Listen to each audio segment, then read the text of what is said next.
I think definitely breaking the Enmore floor was a huge one. That was one where it's like my dad was sending me news articles from like Hungary and Nigeria, like reporting on it. This show is the craziest show. Like 2 songs in, the floor's fucking collapsed. Like from the jump, just knowing like as an African Australian, I wanted to tell our stories authentically and like honestly, and document our experiences and like do that for us. I never would have expected Smiling No Teeth to sound how it sounded, but at the same time, I knew that's how it should have sounded. We kind of did those jams and we were like, yeah, no, there's my debut album somewhere in here. When I was like given the opportunity to do something like a children's hospital, it was like, it just felt like the stars aligning. It's like, whoa, like I can really express myself creatively and authentically. Like I wouldn't be pivoting too much, but in an exciting and super dynamic way. Going to like places like Lithuania, this year's Slovenia, and like people are singing the lyrics back to me. Like those are the things that like are really crazy to me, because even this many years in, I'm still surprised that like people are actually listening.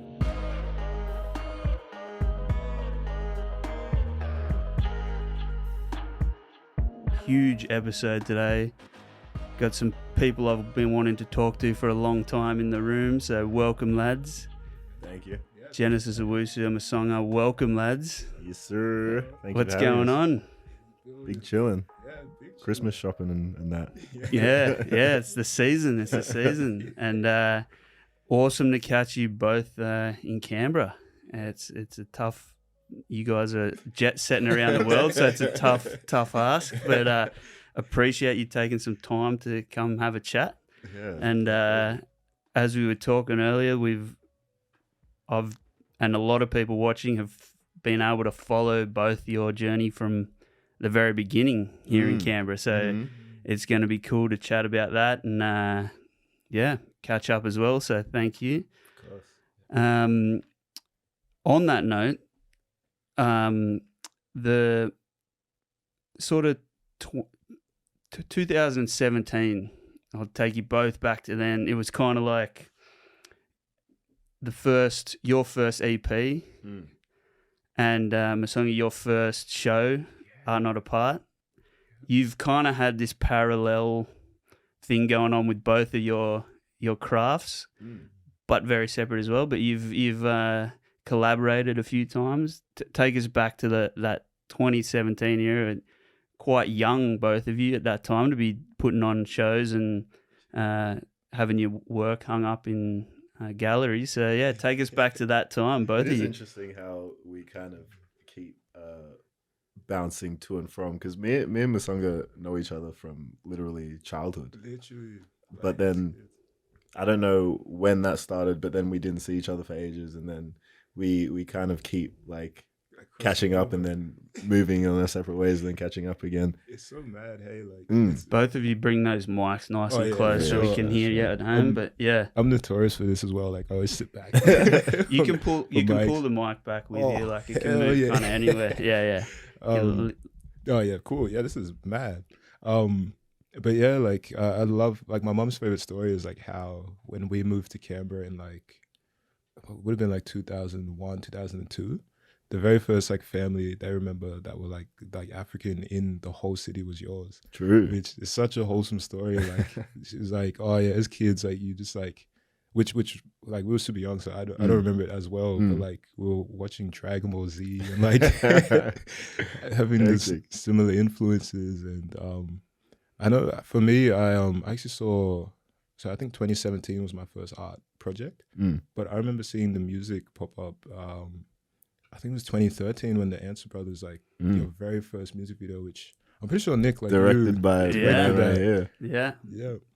The famous golf course. Where I hit Kojo in the nose with a golf club. Did you actually? Yeah, because I'd never played golf in my life, and he was leaning over the cage like an idiot.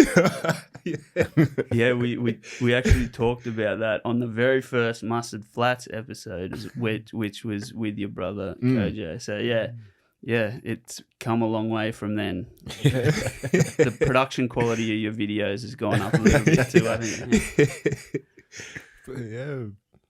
That was the whole time. Hey, like, I think, like, I can say for me, seeing you do your thing was always mad inspiring. Like, Thank you, man. like at that point, still being in like high school, but seeing you like picked up your creative creative passion and then excelled at the gate. Like, I appreciate it. and I feel like a lot of Canberrans will agree. It's just like from the jump, like it all makes sense. Like to what we've seen now, we're like, yeah, from that time, this kid was special. I'm sure Nick, you saw it. Like, Absolutely. Sick video. I still remember like the baby face and all. Whole different time. Baby face with the mustard colored beanie. There you go. Yeah. It's all full circle, man. Yeah. It's all planned. Yeah. Man. No, yeah. 2017, I don't know, it's interesting you say that. I feel like at every juncture of, I don't know, career, life, it always feels like I'm right at the start. It always feels like I'm like, it's just beginning. It's just beginning. And 2017 was like a big, it's just beginning with the first EP.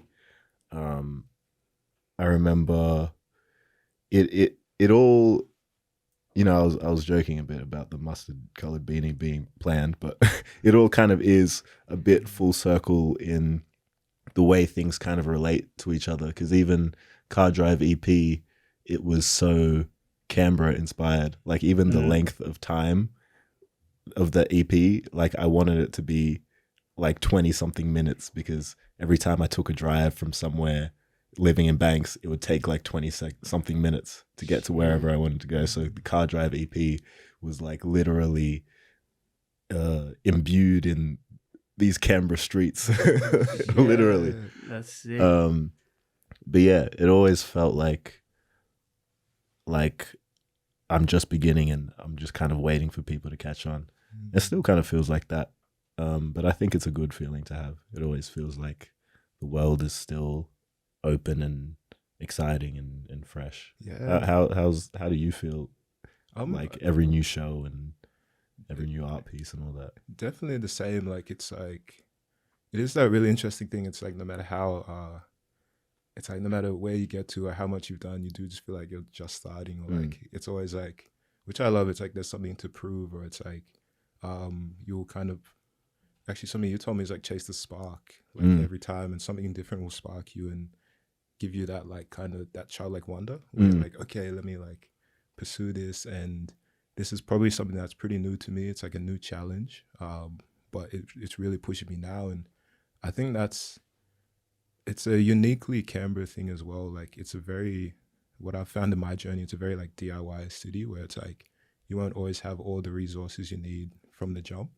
but you've got like really cool people around you who are willing to help you like build it together and like make and like just kind of work with what you have and figure out like how to, if there's a particular space you want to be in, it's like, how do I get there? Or like, how can we like collectively come up with something super cool that just like puts us in that space automatically, or it's like adjacent to that space, but it's just as cool. And I find that's something that applies anyway. It's like, yeah, you can do it here at home, or you can go to somewhere like, I spend a bit of time in Sydney now with galleries there, and it's like that mentality that really like, I think that's what defines my career.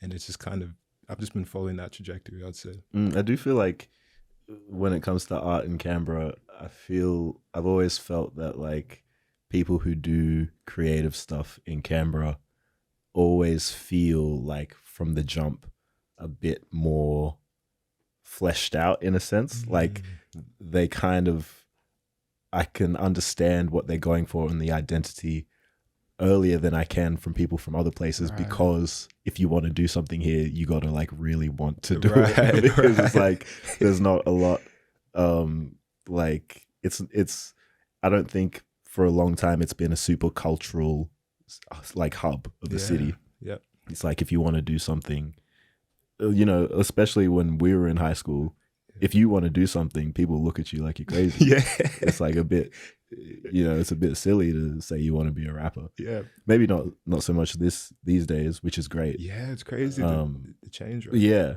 but I think that's always been like a gift and a curse. Yeah, It's when I look at the artists from Canberra, there's probably a lot less than, you know, Sydney or Melbourne, but I've always felt like they kind of know themselves a bit earlier than other people do. That's so true. It's like, it's super surreal as well, because that's something I always reflect on is like everything that I've kind of done and wanted to do was like what I intended to or like hoped to do from like the very first time I started painting.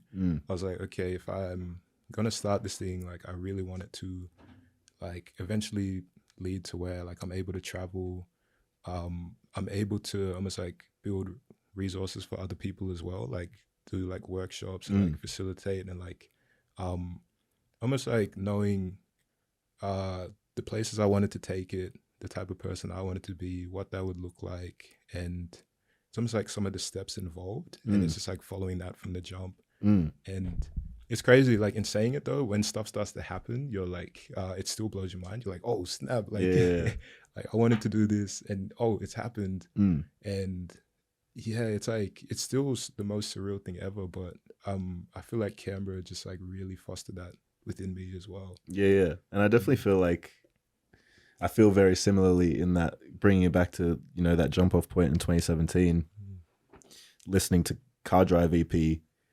Car Drive EP was like what I wanted, or what if I could have made Smiling with No Teeth, but like with the amount of resources that I had at that time. That was like 2017 Smiling with No Teeth.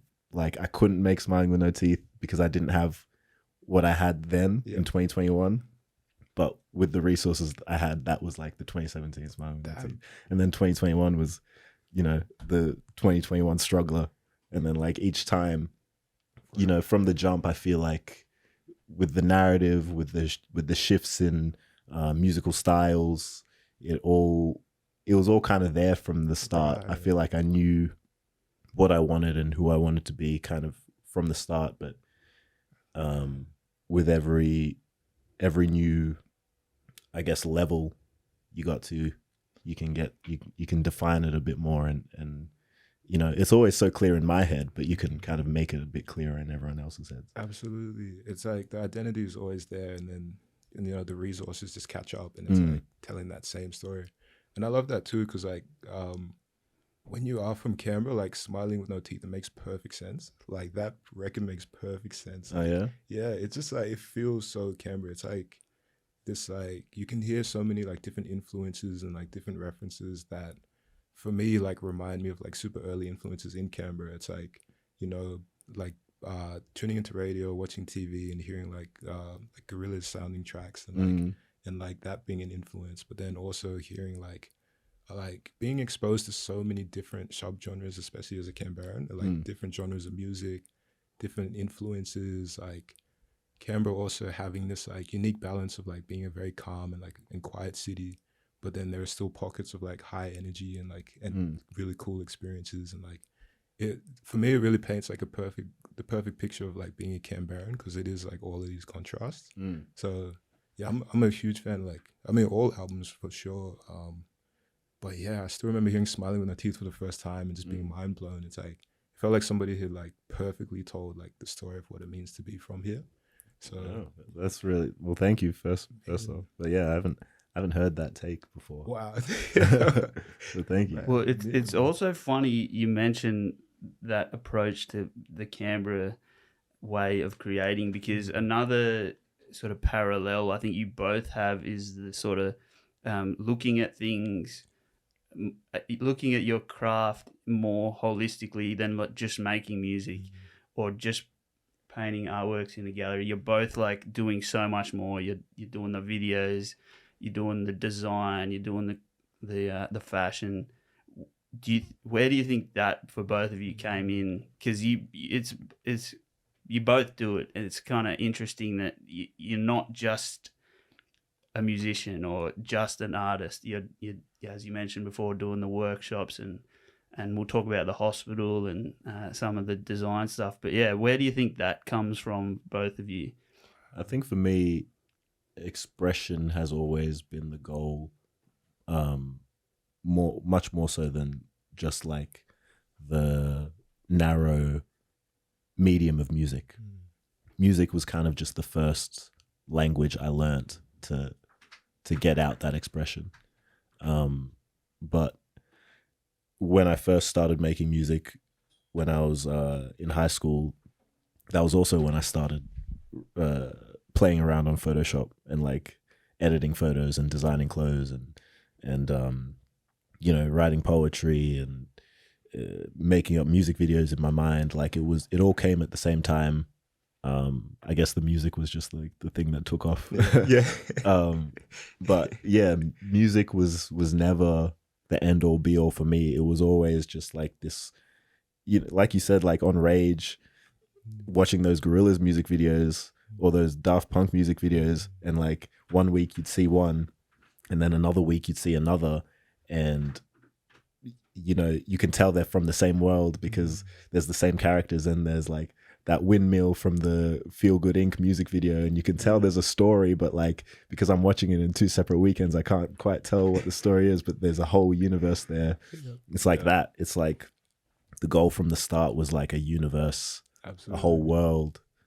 And I guess for me, music was just the first thing that popped off, but it's never been the end all be all. Yeah, absolutely. I agree on all of that. It's like, I also like the creatives that I've always been drawn to have been like world builders in their own right. Like, a great example is like Tyler, the Creator, where it's like music is the main vehicle. It's like what he's known for. It's like, and you can also tell that's what he's the most passionate about. Like that's the heart and soul for him. But like, I think as people, because we're so multifaceted, like we want to express and represent ourselves in so many different ways. So it's like, I think I kind of view it in that same way where like art and painting is like the main vehicle, and that's something that I love, and like I care so much about the details within that and like getting that right and making a certain painting look a certain way and evoke a certain feeling.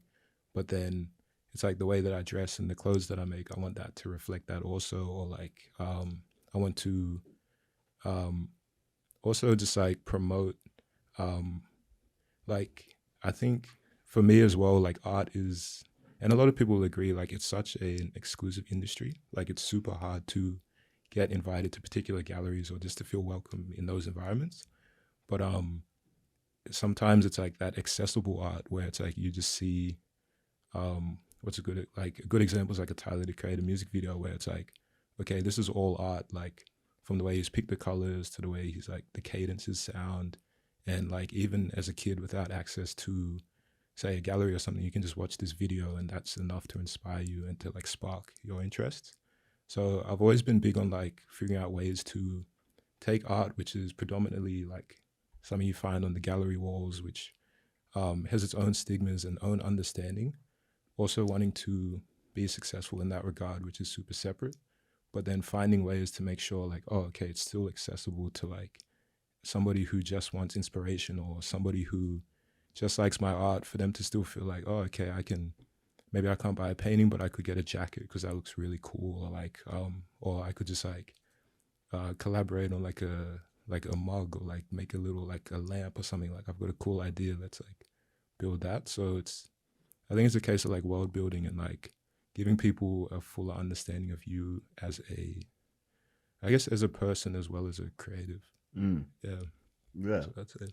and it's like it's sick that you're doing that because Amen. I want to wear that art on my chest. Yeah. I want to wear that art on my back. Yeah, exactly. And it's like when I'm making a video or like when I'm writing the treatment for a video or something, like I want someone to be able to play it on mute and still know the exact vibe of what the story is. Exactly, to understand it. Yeah. It's going beyond the boundaries of a canvas. Absolutely. Like breaking out of like the, I guess the expectations of what it should be and showing them so much more. And I find it's such a fun journey, at least for me, it's also, I find it can be a slow journey because you have to build everything. Yeah.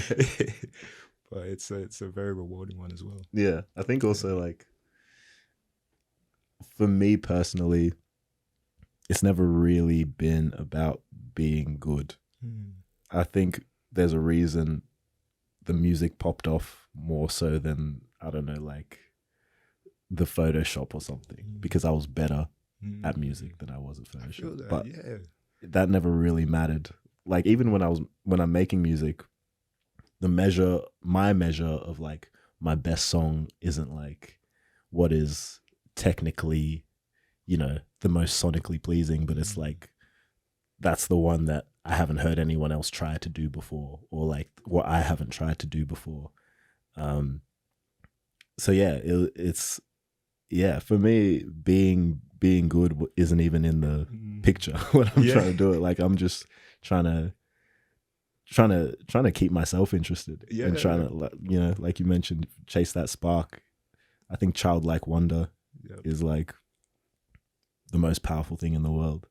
And I think when you watch or like pay attention to great artists, it seems like they're kind of chasing childlike wonder as well. It's like you mentioned Tyler the Creator, and like he posted a video on his Instagram not too long ago about him at like a middle school talent show, and like he's like dancing and stuff like that. And in the caption is like, my favorite colors was still green back then, and stuff like that. It just kind of seems like, kind of just seems like he's just chasing what made him happy as a child, because it's still like what makes him happy. Absolutely. And I think, you know, everyone in the world kind of, whether they express it or not, kind of just wants to keep following what they loved as a child. Absolutely. And like I'm 100% the same. It's like not good. It's just like not about being good, but it's like, how can I make something cooler than the last thing I made? And I think that's what we're saying too, where that's where the resources come in. It's like you kind of grow as a person, and like now you've got like way more access to stuff you just didn't have before. And it's like, oh, okay, let me take this same idea I did like 2-3 years ago and refine it and actually make it closer to how I saw it then, or like you know, kind of align with that like much closer. And it's really cool because it's just like I feel maybe that's a big part of like you said, it's like always feeling like there's something to prove, or it's like always feeling like I'm at the beginning, because it's like I'm just getting closer to making that like thing that I've just been trying to make for quite some time. Yeah. Car Drive EP came to me in a dream. That's mad. Have I told you about that? No, drop the law. Let us know. Let us know. Came to me in a dream. I don't remember my dreams very often, but I had a dream where I was in the backseat of a car. It was nighttime, and there are a few other people in the car, and I had my iPod Classic in my hand, and the glow from the iPod Classic was like the only light aside from the stars in the sky. And like my dream's camera was like panning across all the people in the car, and the devil was driving the car, either the devil or the Grim Reaper. And then I woke up. Oh damn! and then that was like the law of Car Drive EP, because in the dream it was either the devil or the Grim Reaper was driving the car, and the destination was fame. And that was the dream, and I've always remembered that dream. And that was I built Smiling with Car Drive EP off of that. Wow. It was just like, it's seeing shit in your head and then being like, how can I like make that? Yeah. And so at that point, had you made any songs for it, or was that like? No, that was how it started. Wow. That was the bedrock story of when I started creating the songs. Wow. The drive to fame, whatever that is. Yeah. And do you still remember like maybe the first song that came out of it? Was it? It was Void, I think. Mad. Wow. I'm pretty sure it was Void. It was either Void or Goondocks. Wow. One of those two. That's surreal. And how do you feel now with what's happened in the last 7 years with that drive to fame that you kind of have achieved? It's kind of a lot of what I expected. It's like a lot of, I think on that EP there was the idea that the devil / Grim Reaper is driving the car is like there's already a lot of fear and precaution in where I'm going, but I'm still voluntarily in the car myself. Yeah. And I feel like that has carried on throughout. Like everyone knows, or everyone has a vibe of like shady music industry, blah, blah, blah, blah, blah, blah. And, you know, that's very much a true thing. And that's something that I've always kind of tried to take a step away from. Even going on to Smiling With No Teeth, one of the lead singles was Gold Chains, which is a song that shares a similar sentiment of going into a place that I know is maybe not the healthiest or the safest, but for some reason intrinsically this need for expression is like pushing me to that place. But yeah, I think it kind of goes back to what we were saying before, was like a lot of Canberra artists kind of know their identity from the jump, and they're just kind of waiting for everyone else to figure it out. And I think, Car Drive EP, when I listen to Car Drive EP now, which I did like a few weeks ago, I can remember exactly how I felt, because not that much has changed in how I feel. It's just changed in the ability to express it. Absolutely. That, and Car Drive EP is so ahead of its time. Like, Thanks, man. because everything you were saying too about like industry and like, kind of like when you get there and when you see like what it looks like, it's just so different to what you anticipated. And like for me, like, because Car Drive EP you made when you were like 17, right? Like still super young. Like I listened to it again last year, like 24, having done art for like 6 or 7 years, and like starting to understand a bit more of like how the industry like operates, and like coming to terms with that, and like being like, whoa, okay, this is super different to how I would have expected it to be. And then like going back to listen to like Car Drive EP and feeling like that summarizes it perfectly. It's like that kind of starting with the creative and being like, yo, this is sick. Like, how can I like just keep doing this forever and ever and ever? And like, what does that look like? And you just keep going and going. And then you learn more about the industry and you're like, oh, but then you're also like, I'm already here. Like I've done so much. So it's like, oh snap. But also like having that awareness to be like detaching from it and be like, okay. But yeah, I think like it's in the same boat as not caring about it being good. Like if no one was looking or listening, I feel like we'd still be doing it. Exactly. Yeah, exactly. So it's like none of that industry stuff like really matters at the end of the day for me. Like if I gotta, you know, I'm always of the mindset where I've had a really great run. I'm having a really great run. But I know that at any moment this could end. So I'm just like cherishing every moment while it's here. But all the external stuff is so fleeting. Like it's so, you know, people's feelings could change for no reason. I could say some stupid shit tomorrow and everything could come crashing down, whatever, something could happen. Everything is so fleeting, but what is happening inside this need to express is like the only thing that's like real. Yeah, absolutely. So that's gonna be there. Absolutely. Like no matter what. I agree. And it's like, that's that awareness thing too, because you have to pivot as well with like, I find when a certain accolade comes, like something super successful, or like you do attain something you've always dreamed of attaining, it's like, you can't even give yourself the room to get caught up in that. It's just like, okay, back to the creative, or like, okay, what can I do next? Like, what's the next thing? Or like, how do I, for me, it's like almost like, how do I become a beginner again? Rather than like trying to fall into this like space of like, oh, I did this really great thing, so like it's just the greatest thing ever, and it's this, that, and the other. It's like, no, like, okay, that's cool, but like on to the next, because like I still want to.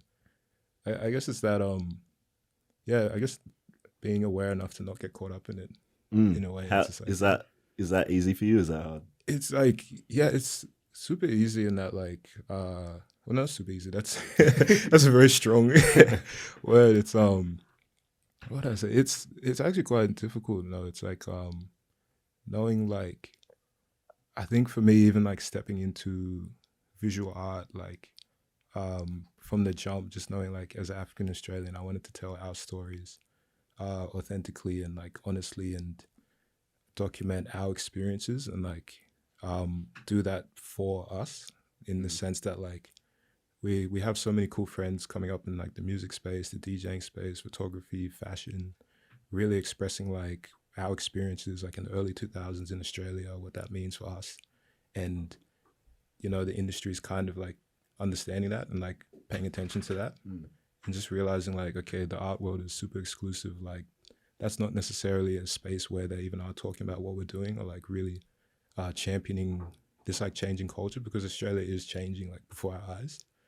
And I guess being super aware from the jump, like it's like, okay, if you step into a space like that with that type of hat and like wanting to take that role, you never know what people's intentions could be, or like how far like they might try and like take it, that sort of thing.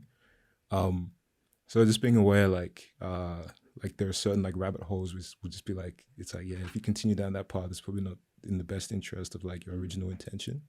So it is super difficult, but I think having that awareness just to know like, okay, like this has been really cool, but like the next thing will be different, or it's like on to the next. It's like, just don't lose sight of like why you started.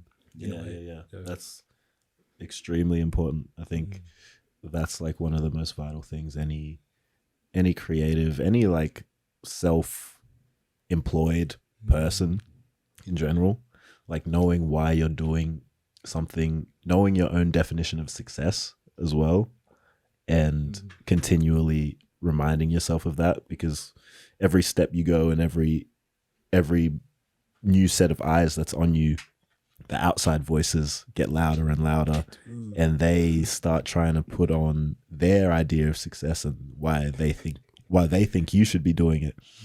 And it's very, once those voices get louder and louder and louder, it's hard to hear your own. But at the end of the day, it's like that's what's gonna fulfill you and keep you happy, and like we said, you gotta chase that spark like you're a child. Yeah, that's you just gotta remember why you're doing it, and it sounds quite simple, but it's like one of the most important things ever, I think. For sure it's like super necessary as well, just to like ground yourself into to just always kind of go back to that is like it's almost like the guiding light in why you do what you do. It's like, okay, as long as I'm kind of on this path that I always set out to, then it's enjoyable, then it's fun, and it's like these are the moments that are like the most exciting. And also learning, like you said, being self-employed, it comes with its own challenges as well. So it's like it may not always be like that pivot. Sometimes it's just like having those days where you are just super tired and just like need to chill out and just like to relax, and like taking care of yourself in that way also is super important. Like you're doing art as a career now. Yeah. How's that changed how you create? Super different in that like I almost had to, like, you kind of have to make space for yourself to create, and you have to almost like build because art is like, I think the paintings is like one component of it. There's so many other, like, it's like working with galleries. I work with two amazing galleries as well, like the most beautiful people in like Sydney, Hake House, Melbourne, Fenton and Fenton, like just want to shout them out. Yeah. Like let me drop some names, because like they help on the behind the scenes and like help like mediate and also protect me as an artist, and like put me in the spaces that align with like what I'm doing, and like just understand me as a creative. So it's like what I'm finding is again, because I'm just like a year into it, it's like you really have to understand yourself and like your habits, and almost like build a whole world around that of people who can help you really get to where you want to go. So like me acknowledging like, okay, like I love to create all the time, but you also need to be like responsible in other areas, and it's like, okay, who could help me with that, and having a manager who does that, and working with galleries, and Learn how to do your taxes. Yeah, taxes. Yeah, I remember reading what's the dummies book? It's like big dummies book for taxes. I was like scratching my head because like I was like, getting the music for this shit. Yeah. I started creating like 5 years ago. How to get here? Like, yeah. But yeah, like learning all of that and kind of building it in a way that's, I think the hardest part is like authentic and like actually enjoyable.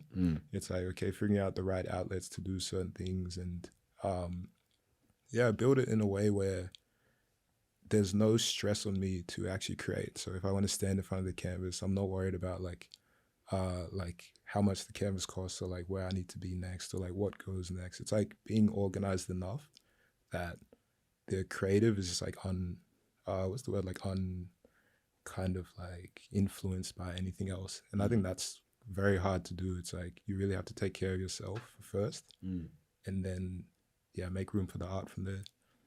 Yeah, if that answered the question. Yeah, it did. And how's it? Do you feel the same for music? Like, how do you? Yeah, I guess like blend it into your life because you travel a lot, you tour a lot as well. Like, how does that all come together? I think I'm still figuring it out. I think it's one thing. I think I think my mentality is probably like terrible advice from a business sense, where it's like it goes to the conversation we just had where I know why I started this.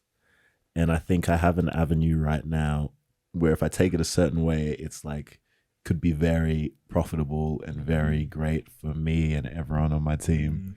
But a lot of the time that directly contradicts what Child Kofi would think is like the sickest shit ever. Right.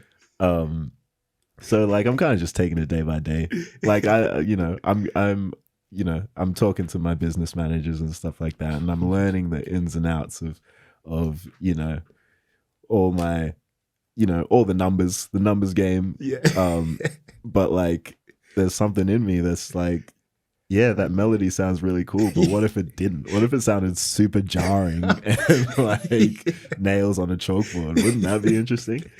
I don't know. Yeah, I'm always just trying to keep myself excited. But yeah, I do think when money comes into the fold, it really complicates things when it comes to like making really cool art. Especially when, a team comes in and like, bless them. Like I wouldn't be here without them. But at the same time, there becomes like a sense of responsibility where it's like my actions are now having impact on other people. But yeah, at the end of the day, I kind of just gotta stay true to why I'm doing this. Yeah. And if it ends up making me $1 million one day, sick. If I get close and decide, hey, Child Kofi wants to do this, and it ends up like flopping on its face, then hey, like it's meant to be. Yeah, it is what it is. Yeah, and you need some of that too, like just to double down on the bad advice.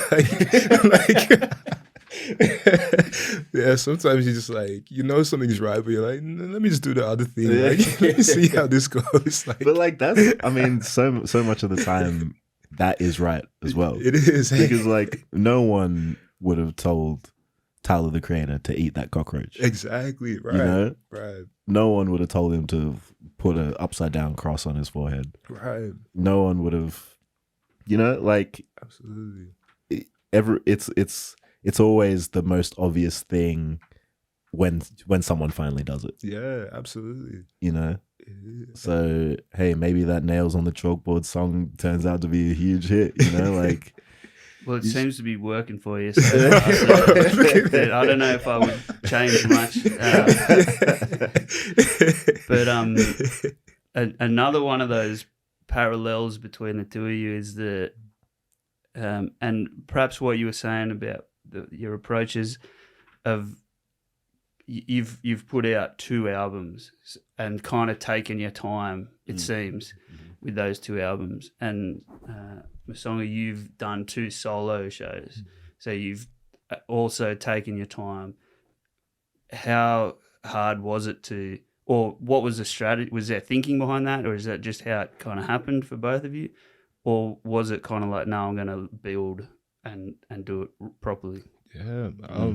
I can say like I actually treat exhibitions like their albums. Like as a visual artist, that's my equivalent. I'm like, I only do them if I feel like I have something like really pressing to say, or like I feel like I can articulate like almost like a whole concept and like a whole idea, and like really give insight into myself and my lived experience, and like ways that would relate, like can relate to other people.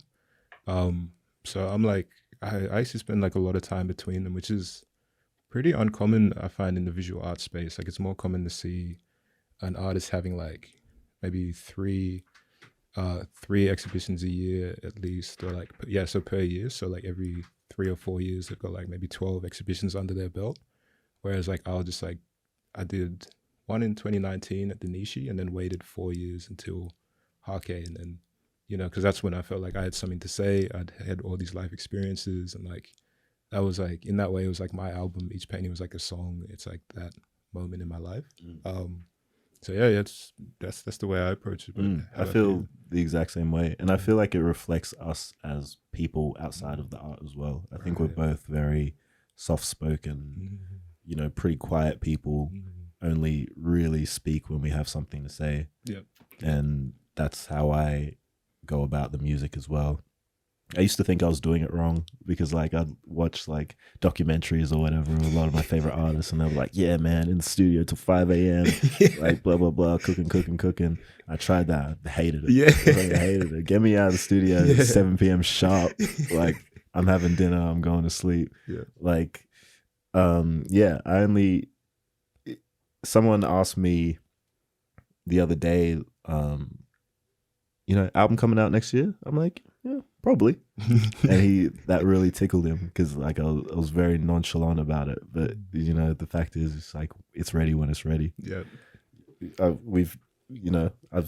seen what deadlines do, and sometimes they help, but sometimes it's just like it's ready when it's ready. I think it's a mirror of a lot of artists I love as well. You know, like when Kendrick speaks, people listen, because it's like Bigfoot's come out. Like, yo, what? Kendrick drop? Kendrick drop. That's like the line of 2024. Kendrick drop. You know, and like speaking of that, you know, Drake, obviously a huge artist, but it's like he drops so much that it's like, oh, Drake's dropped. Yeah, cool. Like cool song. Yeah, it's like, oh yeah, now you say that, he's been dropping. Like, he's been dropping, like, and then everyone's like, oh, cool. Kendrick dropped. You know. Yeah, I think.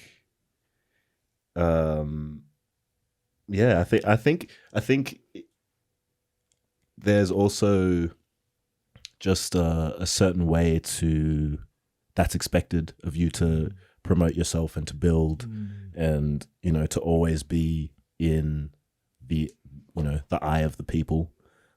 If I personally had the choice, I'd love my music to be famous and for no one to know who I am. You know? Like you don't need to know about me. Like I'm in my mind, I'm not the important one, but when I have something to say, I'd prefer you to listen to. Absolutely. Absolutely. Yeah, that's kind of just how I approach it. It's ready when it's ready, and I'm not trying to put out a bunch of stuff that like doesn't mean much to me. And that reminds me, sorry, like my favorite creative of all time is Frank. Like Frank Ocean, he's figured out that pocket to where he can just disappear as long as he wants to.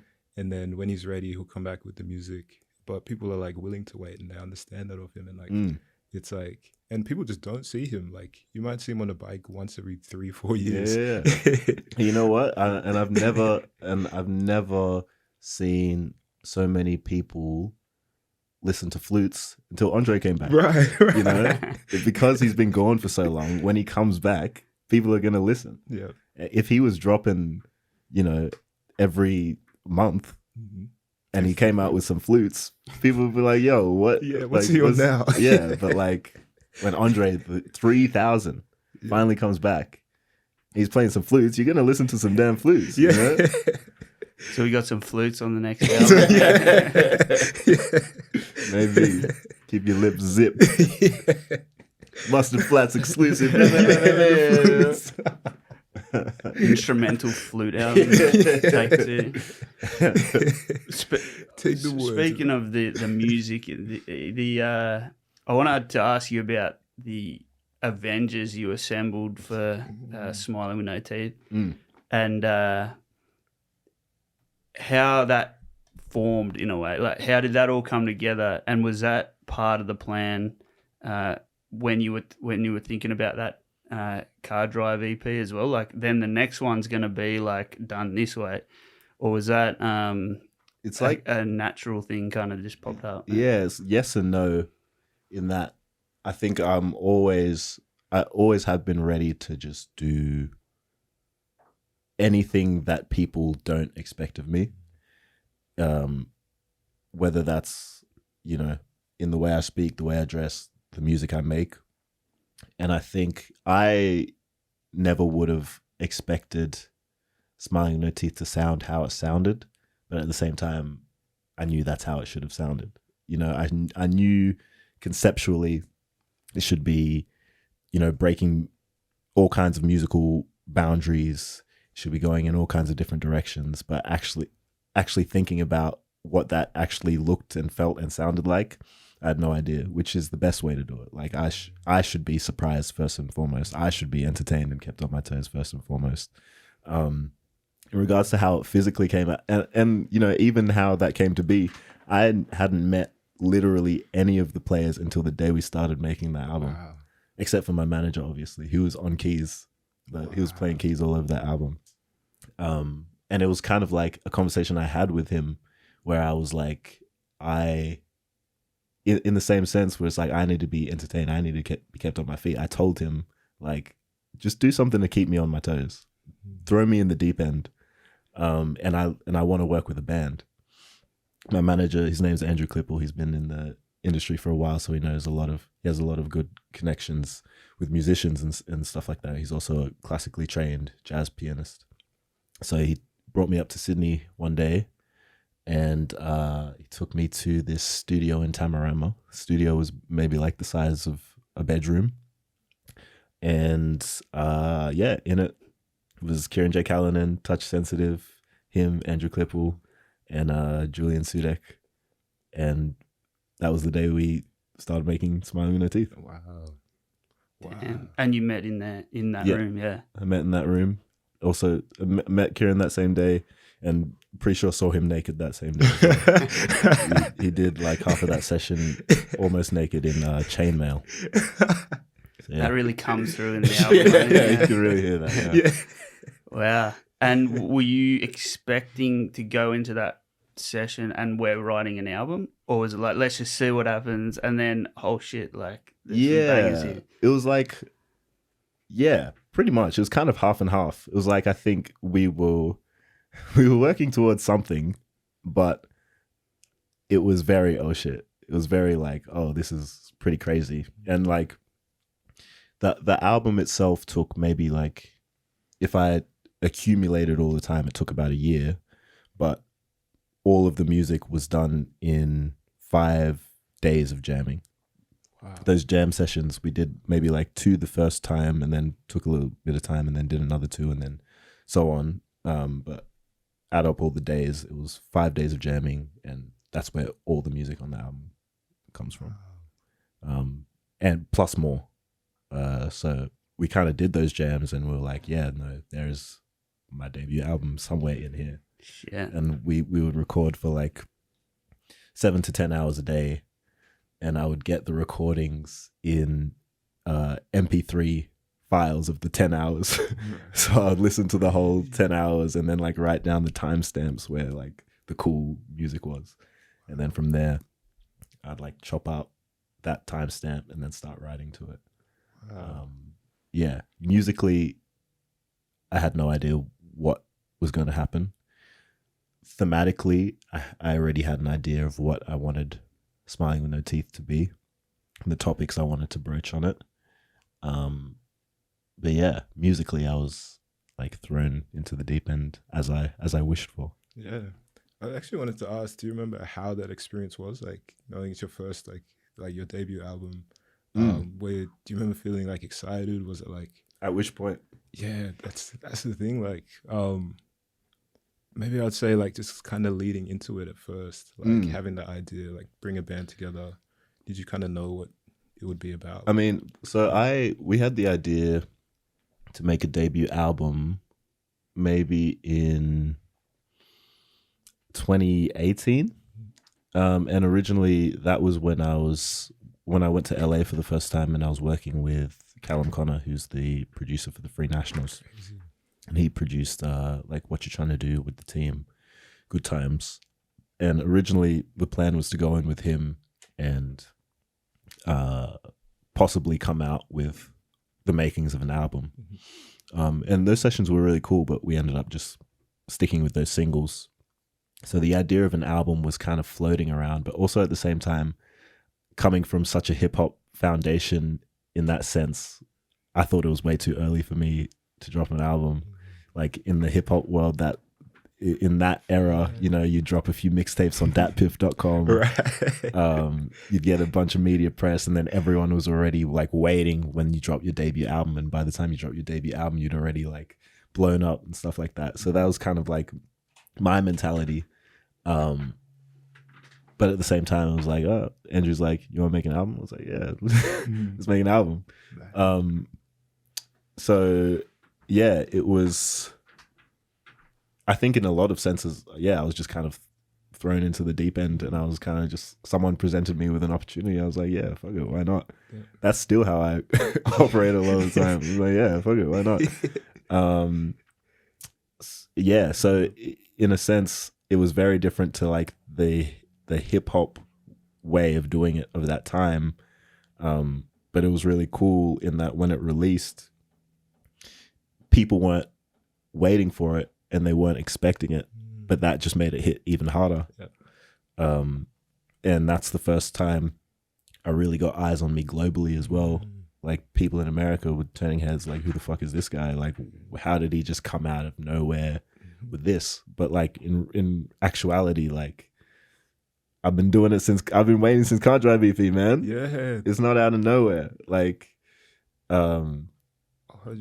Yeah, it was just a very different way of doing things. And yeah, I feel like if you can surprise yourself, you can surprise other people. Definitely. And dude, I was mad quiet then, but like I got to experience, like see it all firsthand, and it's so sick. It's like yeah, just seeing that like transition from like Car Drive EP to like all this like other stuff just happening, like when the stage broke at Enmore. I was so mad. And then through to like the arias when you got like 4 for the project. That was you were there. Sick. Yeah, it was you were good. One of the backups, yeah. The ballet, which was so much fun. Like, oh snap. Yeah. Just got it like yeah, just that whole like era, and like it absolutely just took off. And like, and you did bring up a mad interesting point though, like on the roots of hip hop, because like, bro, you have bars. Like, oh, thanks, man. I feel like people forget, like you have bars. Like, if you wanted to do like a cipher, you just like, like people, man, maybe I gotta remind. Yeah, maybe I gotta remind people, man. But it would be cool to know like how the starting point was for you, because I still remember the like Dilla instrumentals and like yeah, just like even your intro into, I guess, kind of music. Were there any influences that really stood out for you coming into it? Yeah, I mean, Kanye, R.I.P. Yeah, pre-Nazi Kanye. Yeah. Shout out. The old Kanye. Yeah, the old. Yeah, I mean, it was Kanye, it was Pharrell, it was Doom, it was Dilla, it was Andre, it was Erica. Yeah, it was all pretty hip hop centric, which, like you said, I feel like a lot of people maybe have forgotten about me in this time. It's kind of interesting because people can't even pick your genre anymore.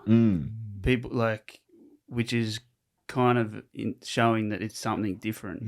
But something yeah, new. often people go, oh, you know, we don't know how to put this guy's music into a genre box. Yeah. Which has been equally great and somewhat detrimental as well. It's like that, yeah. It's a lot harder for people to people don't really understand what's going on a lot of the time, and for a certain amount of people, that's a turnoff.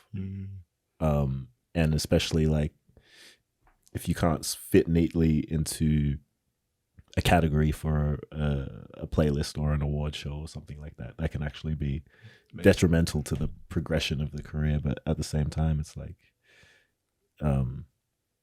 ever since the start, just been waiting for people to catch up. Yeah, it's expression too. It's like as a creative, you're just like, you want to express yourself in so many different ways. It's like, I like the influences. Just I'm trying to think. I was trying to say it. It's like we have so many influences that really like kind of spark us and like make us like be like, yeah, this is like something that I found cool at this point in my life, or like, oh, this really spoke to me in another way. So it's really like just expressing yourself in different ways. It's just interesting how when someone can have an introduction to you through something, there's like very little wiggle room when you try to pivot in a way, or when it's like unfamiliar or like you step away. But wow, because my main reason for saying it though, it's so sick whenever you do step like into that like bars space, because you just like demolish it. Like you just remember, like remind people like, yeah, the bars, like yeah. Thank you, man. Like, did you ever try music? Cool. I did actually. Yeah, I super yeah. Super early, like I was on the production side actually. Like I was, because I'm a very big fan of music. Like even when I paint, it's about music, because like I just really feel music in a way is super different to paintings as well. Like I love music, so there was a stint where I tried like production, and I really enjoyed it. I think I did maybe 2 years of that. But I find as a music fan and like a music lover, when you start understanding like the technicalities of it, it takes away some of the love. Yeah, because I started like listening to the mixing, or like being like, oh, maybe they should have tried this, or like, or like listening to like 4/4s and like all this other stuff. And I was like, yeah, this is not as like, yeah, it was fun. So like painting was literally a pivot from that. Like I think I did 2 years of music. And then I was like, you know what? Like, what else do I like? I was like, oh, painting. And then it started taking off. I was like, yeah. Man. You saw how the sausage was made. Yeah, literally. It's still, like, to this day, there's still things I've learned that will still, like, irk me a little bit. So I'm like, man, I shouldn't have, like, that's like Pandora's box. Like, yeah. How do I close that? Did you ever imagine when you were starting out that you would be tasked with designing the art for a hospital, the Children's Hospital here in Canberra, where you recently got commissioned? Yeah, nah, you know what? Like never.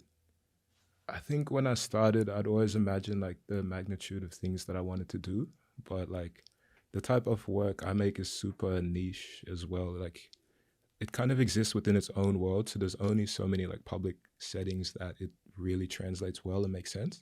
Because in some ways, like it is super like the essence of it and the aesthetic of it is super like childlike, super free form, and like super like intuitive. It's just like kind of make based on like feeling. And there are like some settings where on a grander scale that wouldn't necessarily make sense. But when I was like given the opportunity to do something like a children's hospital, it was like, it just felt like the stars aligning. It's like, whoa, like I can really express myself creatively and authentically. Like I wouldn't be pivoting too much, but in an exciting and super dynamic way. So it's like, that's just one of those doors that like I wouldn't have imagined like ahead of time, but like when it was presented to me, it just made perfect sense. Yeah, and one of my most prized like projects, honestly, it's like one of those like, because even for me with creativity, I started as like a young kid, like roughly, I think I was like 4 or 5, and those were the years where I was like seeing things that just piqued my interest and inspired me as a creative. So to be given like this project where I'm doing that for a whole new generation of Canberrans, it's like, I think obviously now in the moment it's really cool. It's like a surreal accolade for a young creative from Canberra as well to achieve. But I just think about like 5-10 years from now for like the kids who are just like creatively inclined who may see this and that's like a core memory for them, and then they get older and they do some crazy like art around the city. Yeah, it's a really, really special project. Like yeah, I always can't believe it, but it's like so surreal. Like it was a 2-year project as well. Worked with a whole team of people who helped me bring it to life, from like graphic designers through to like photographers, through to like architectural designers and builders and like nurses, and getting all these insights. And just kind of, you know, at the end of the day, ending up with something so special for the city. It was yeah, it's really sick. I think it closed like 4 months ago and I'm still just processing like that it actually exists. And yeah, it was mad. It's iconic, man. It looks so sick. Thank you. It's Did you have much thought about the like being a hospital, the health aspects of being in a place that's not like depressing as fuck? yeah, 100%. Like that's where the panel they had really came into it. Like and I think that's what made it super different to a lot of projects that I have worked on, where it's like I guess like you kind of recognize that like as the creative, you're, especially in a public space, you're like the vessel for telling a story like for the community. Like at the end of the day, what you're making belongs to everyone else. Like you'll have your stories and like your own like experiences that you're like pouring into this thing, but at the end of the day, it's like the way people will be able to connect to it and like what they take from it on their day to day, and having like all sorts of perspectives, you know, like entering the space and like having conversations with nurses as well, and figuring out like based on their experience like what they felt like was missing in a space like this, or like what could really uplift like somebody who's working within that space. So like a lot of thought went in, and one of my favorite, like I don't have it up here, but one of my favorite like missing features is like, well, actually Nick, might get you if you go to like these circle ones here. One of them is like so one didn't make the cut, and it's like a picture of like the Kingsley's like fried chicken. Yeah. It was like I presented it, and one of the health professionals in the room was like, yeah, not in the hospital. Like, yeah. They're like, mate, all Canberra's grown up on this stuff. Yeah. It's in our fucking blood. Yeah. So, yeah, some learnings in there. It was sick. Yeah. Yeah, man. Surely we can go some like grilled chicken or something. Yeah. So, Should have made it healthier. Like, yeah. So yeah, it's a really cool project. Like, oh man, it looks so cool. thank you. So cool.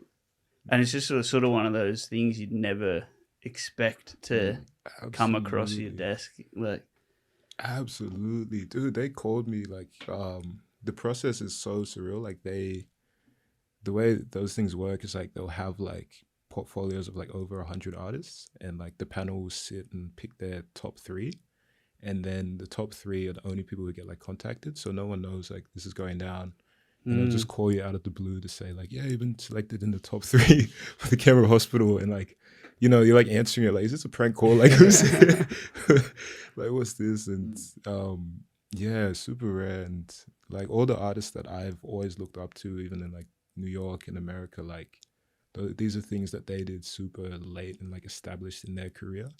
So like for me, just to be like 25 now and having done that is so sick. It's like, okay, what else is there to do? Like what else can, like how far else can I push it? So yeah. so sick. And another thing I want to ask you about, both of you crossed paths sort of, you're one of the members of your band, Jonty, and his work with Ex Menashe, and you've done a piece at one of those events. Yeah. How was it working with Jonty and that crew?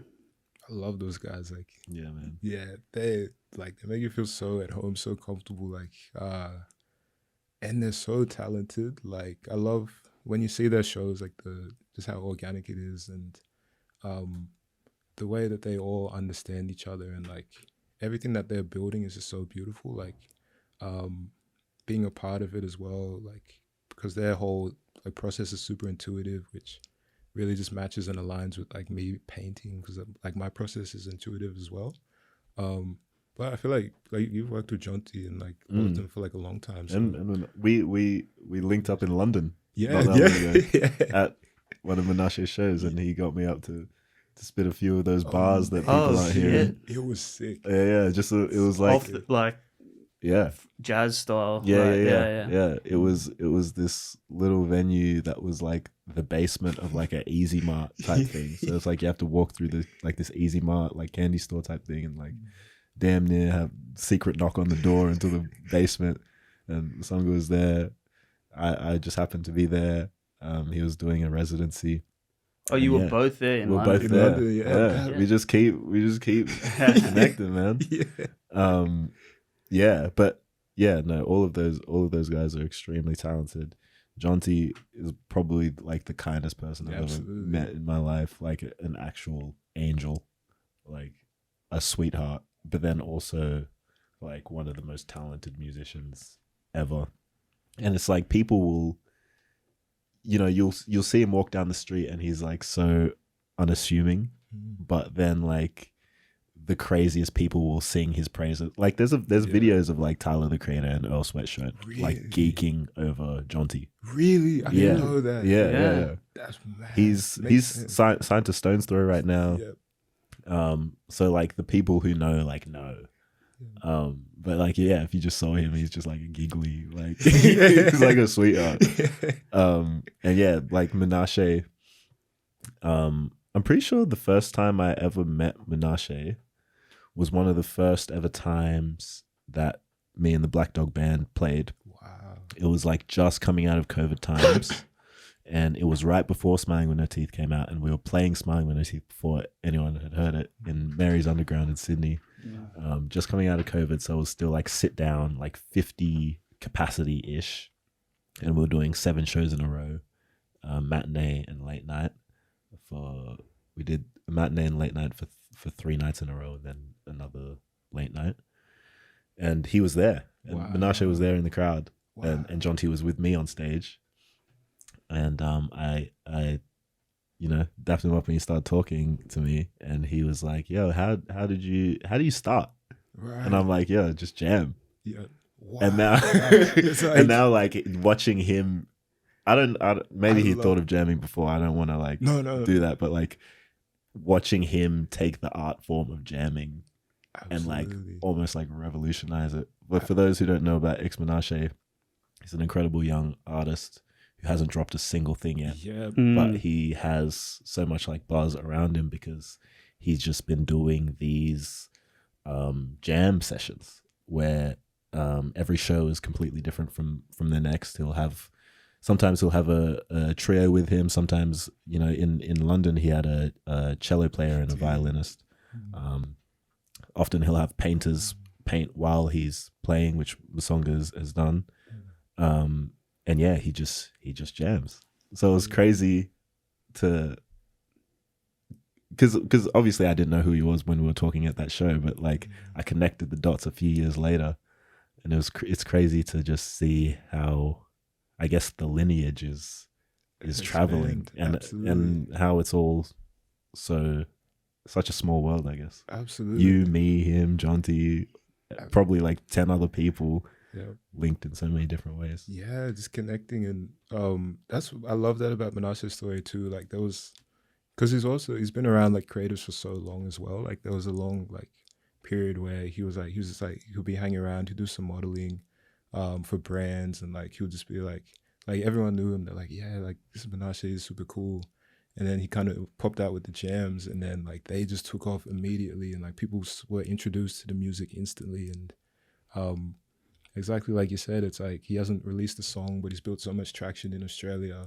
Then to go over to London and like building so much traction there as well. Like he did I think 6 shows across that residency, and you could visibly see the growth from like the first up until the last one, like the room just packing in, and being like at his first shows in Australia, seeing how like that like took us all, like it just took our breath away, and then to go to somewhere like London and see the exact same thing was amazing. And it's like, it's really like, yeah, sky's the limit, and he's he's on like this whole trajectory of his own, and the music that he makes and that he's making surreal. Oh, your performance in London was crazy as well. Like, Thanks, man. for the two of you, it's like the chemistry was this next level. Like, and like he would go, you'd go, like you'd go. Yeah, we got to first see time. that shit Yeah, in Australia. yeah. Like, seriously. Yeah, it was really like, it was pretty sick. It was like if you were there, you were there. Yeah. It's like there was some. Ever since I've started growing my hair back, like people don't really That's right. recognize me that much. So like when he was there and he handed me the mic, he's like, "Yo, this is Genesis Owusu." And there's some people in the back like, "Yo, what the fuck?" Yeah, it was really like if you were there, you were there, and we were just like kind of going back and forth. Kind of, he was singing, I was kind of barring out. Yeah, it was really a moment. What were you doing in London for so long? Yeah. I was about to ask you. Go for it. Yeah, that's You hinted at another similar, installation style project. Yeah. Nah, London was like, so I just remember I spent a lot of this year like traveling and like going to different parts of the world. So I was in Europe early in the year. Did an artist residency in Italy, which was meant to be like a 2-week thing. First time like traveling for my art or like doing anything creative in that realm. And then figuring like, okay, I'm on that side of the world. Why not see some places I'd always wanted to see? So like I added Paris and London to that, which was like a month altogether. And then, yeah, I experienced London for the first time in my life and just absolutely fell in love with the city, like the creative scene, the energy. I think like for me as a visual artist as well, like in Australia where it's still a relatively like, it's still like a building art scene. There are certain like opportunities that I'd always wanted to like see in real life, or like certain things I'd always wanted to do that I'm kind of building and working towards. And then I went to London and like saw those things like not only established but like already in motion, and like just seeing like community come together and like all of this really cool stuff. So yeah, I ended up like coming home maybe like June, and yeah, just feeling like super inspired by like London as a creative scene, like the people around and like even the culture. Like it is super different in a lot of ways, but also super similar. It's also pretty Canberra, I can't lie, because like it's a cold city, so it's like I wasn't like too against it. Like it gets very cold, but like I was like, okay, I get it. Like cold city, puffer jackets, like that's same thing. I get the vibe. Yeah. I understand. Like, I can do I understand now. So yeah, just wanting to spend like more time to properly like experience London and immerse myself. So it was like 2 months. And for context, like October when I went is the busiest art month in London. Like that's when Frieze is on, like the biggest art fair in the world. So like galleries from everywhere coming together. Another one called 154, which is like the biggest like galleries representing like African artists like in the diaspora. They all come to London as well. And then like all of the galleries that exist in London are showcasing their best artists because they know like big curators and collectors are there. So there's like a buzzing energy in the art scene. So the plan was like, okay, spend October like just floating around, like meeting people, seeing spaces I've always wanted to see. I just booked a one-way. So the plan was like, yeah, okay, when I'm done, like end of October, I'll just book a cheap return, come back.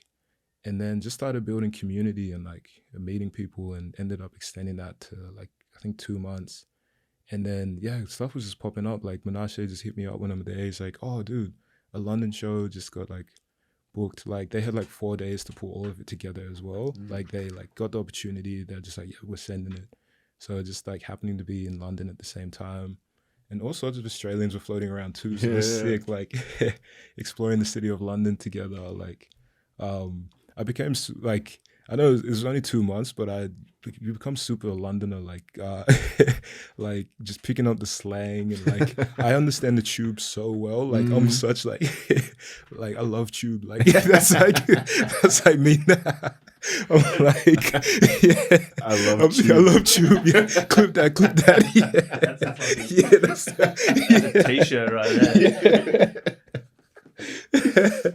So, yeah, just getting a feel for it, and yeah, it was really just about like expanding, like I guess my understanding of the world, and it was amazing. Like I think being in a new environment, you almost like you have to start from scratch. It's like no matter what you've done, even with something like the hospital, it's like when I'm there, I'm just a new creative, and it just felt really refreshing just to like learn and be a student to others. So yeah, it was just 2 months of that really. Crazy. Yeah, which was mad. But yeah, happy to feel the sun. When I got home, I was like, this is nice. I forgot Stop about raining this. for a minute. Yeah. You came when you came to visit me in Wales. Yeah. Well, we getting breakfast or something, and it was like, it looked like it was like 10 p.m. It was dreary out in the UK, man. Yeah, like 4 p.m., 4:30 p.m. sunsets. That was an adjustment. Right. 3:30, man. Yeah. 3:30, the streetlights were on. Yeah, literally, the sun's going down. The rain. When I was in Wales, it was raining pretty heavy. Like, remember our walk? Like, we went for a walk, and then like when we got to the furthest point from like the studio from the house, it just started raining. Yeah. And we're like, oh.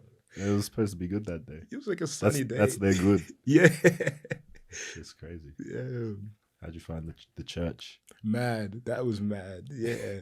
It's like a studio. So where Kofi's making his third album, it's like a church which was like decked out to become a studio and like a home. And it's so like, it's like so high tech, like so next level.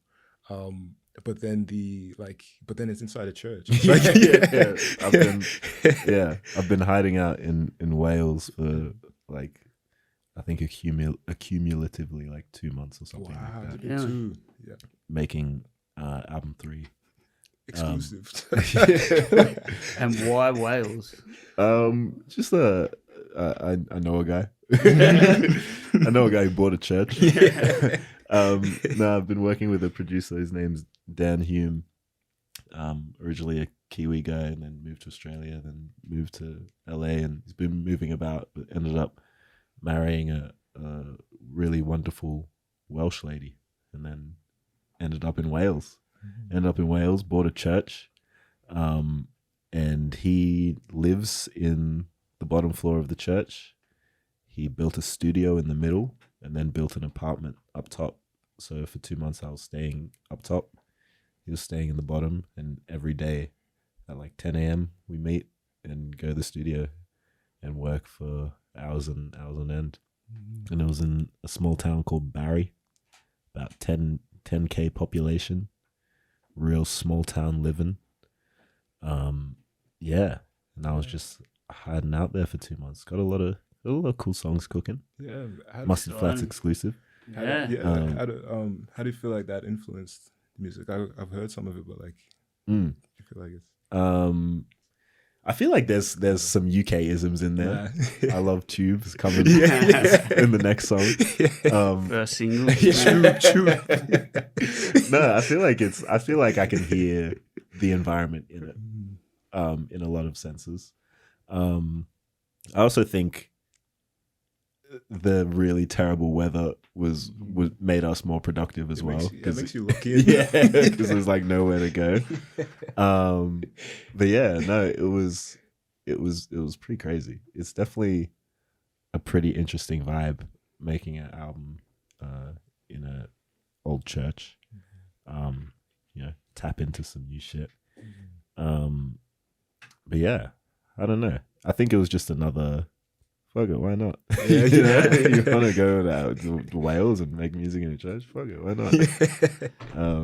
Yeah. And since your last album, and since Smiling with No Teeth as well, there's been like it's you mentioned at the start, like it feels like you're just starting, but you look back and you're like the career you've had already, and some of the things that have punctuated that is just insane. Like things like being on Obama's playlist, the Arias, Splendor shows. Like it's almost like you've done it all. What in that time are the sort of standout things for you that you're just like, holy shit, still to this day? Being on late night, it's just like crazy. Yeah, there's been a lot of really cool stuff that's happened. I think definitely breaking the Enmore floor was a huge one. That was one where it's like my dad was sending me news articles from like Hungary and Nigeria, like reporting on it. Like that was definitely like it's like some crazy shit. Like that was like some like iconic Genesis Owusu lore. Like, that was like worldwide news. Like this show is the craziest show. Like 2 songs in, the floor's fucking collapsed. Like that's some that definitely did wonders for the Genesis Owusu mythology. And that wasn't too crazy because it happened and like before that too or something, didn't it? Like, that was my second. Yeah, that was my second floor break. Yeah, the first one was at Balls Festival, and I have a picture somewhere holding the steel, the big steel bar that had bent because the crowd was going so crazy. I think that's funny. That's a highlight.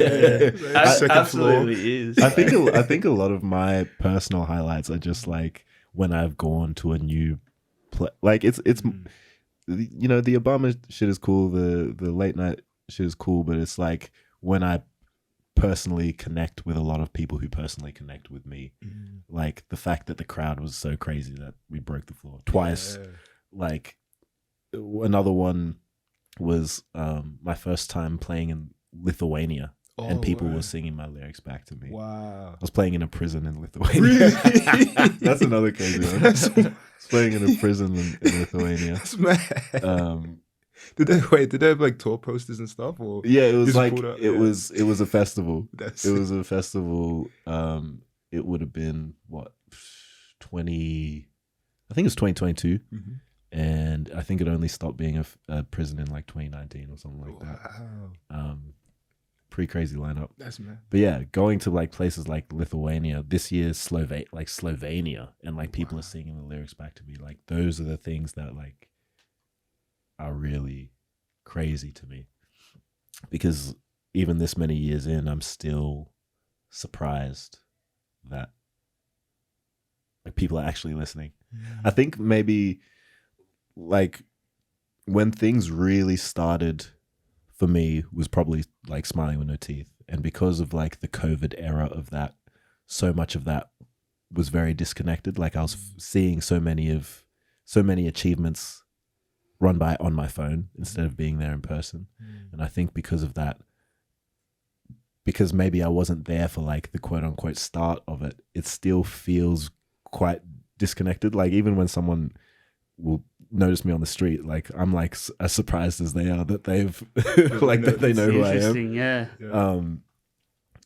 But I think the things that really stick with me are just like when I'm face to face with someone who is like really connected with what I'm saying and they live like a million miles away. But definitely, Lithuanian prison and more floor breaking. Unreal. Yeah. Well, lads, I will let you go. I'll quickly run a few questions we got in the chat. You can rapid fire before you go. But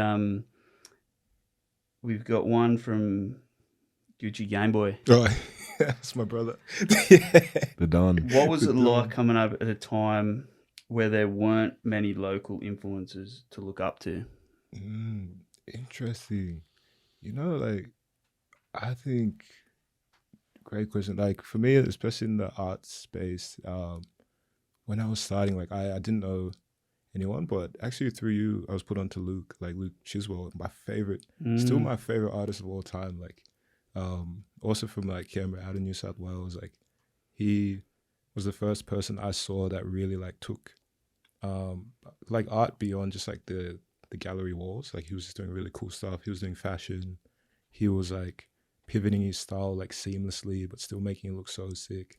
So I think it was like just finding like a few like niche references. So it was Luke as well, Jess Cochran as well. Yeah, Jess is like my twin. She lives out in London. She's amazing. Like, she's been mentoring me for like the last 2-3 years as well. Like, teach me about the world of art. And you both have portraits by her. Dude, yeah. Dream come true. Like, that was so fun. And then also like seeing you like in music and everything that you were building. Like, I think it wasn't so much not having influences, but it was just like looking to people who had that passion and drive that really like that ignited it in me as well, and gave me that like boost to do it. So yeah, I would definitely agree. I think there wasn't many people trying to break out through art, but there were a few people, and I think we all found each other. People like Luke, obviously my brother, growing up with Kojo, like him just doing it from scratch. Like, everything I recorded up past Car Drive EP was because Kojo had already put in that work to like build his own home studio and, let me use it for free and engineer me and record me. And like, I definitely wouldn't be here without his influence. I think artistically though, because all of the people that, we connect with, we're all doing such different things or doing it in such different ways. It was almost exciting to not really have a wealth of influences. I feel like when I see someone do something, it's like inspiring that they did it, but it's almost like, now I feel like I can't do that. So it's like the fact that I didn't have many people, doing shit, it almost felt like, okay, I can do whatever, because I haven't seen it done before. Like, that means I can be the first to do it. Absolutely. And final double-barreled question, this one from Andy. If you were made of cake, what kind of cake would you be? Red velvet. Caramel. Bang. Easy question.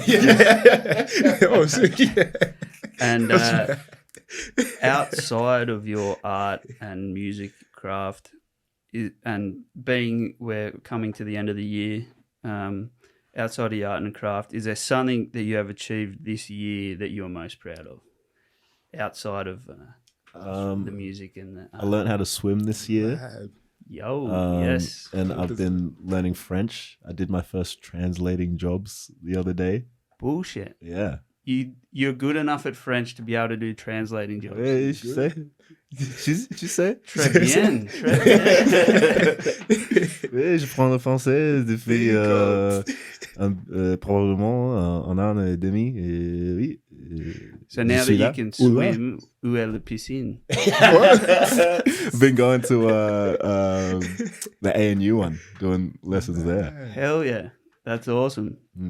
Man, I'm impressed with that French. That's sick. Are we gonna see that in the music at all? Maybe. There's a few little French drops in there.